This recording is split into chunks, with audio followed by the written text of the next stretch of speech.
దొంగను దాతగా చూపించడం గొప్ప పని అని వైసీపీ అధ్యక్షుడు జగన్ను టీటీడీ బోర్డు సభ్యుడు భానుప్రకాష్ రెడ్డి నిలదీశారు. పరకామణి చోరీ కేసు చిన్నదేనని సమర్థించేలా మాట్లాడిన జగన్కు కొన్ని సూటి ప్రశ్నలు సంధించారు. ఎవరి ఒత్తిళ్లలో చోరీ కేసును రాజీ చేశారని ఢిల్లీలో ప్రశ్నించారు. నుంచి 14 కోట్ల ఆస్తులు రాయించుకుంటే దీన్ని తప్పంటారా స్వామి అన్నాడు. అయ్యా స్వామి, దొంగని దాతగా చేశారు, మీరు థెఫ్ట్ని గిఫ్ట్గా చేశారు.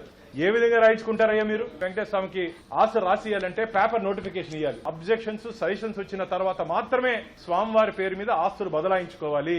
కానీ ప్రత్యేకమైనటువంటి కేసులో ఏం జరిగింది తెలుసా?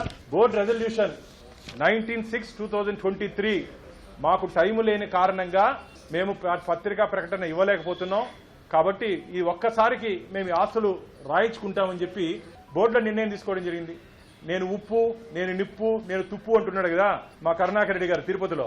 ఆయన ఆ రోజు ఎక్స్ ఆఫీషియల్ మెంబర్ గా సంతకం చేశాడు అజెండాలో.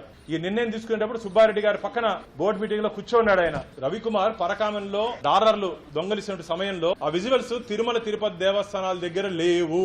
ఎందుకు లేవు జగన్మోహన్ రెడ్డి గారు? ఒక భక్తుడు నాకు ఆ వీడియో ఇచ్చిన సందర్భంలో నేను మీడియా సమక్షంలో దాన్ని భక్తులకి ముందు పెట్టడం జరిగింది. మీ దగ్గర ఎందుకు లేదు? మామూలుగా ఏదైనా దొంగతనం జరిగితే దానికి సంబంధించిన సాక్ష్యాలన్నింటినీ కోర్టుకి సమర్పించాలి. ఆ విజువల్స్ ఎందుకు సమర్పించలేదు? పోలీస్ అధికారి నుంచి ఒత్తిడి వచ్చిన కారణంగా మేము కేసుకు లోకావతలో రాజీ చేసుకున్నామన్నారు కదా, ఎవరు ఆ పోలీస్ అధికారి?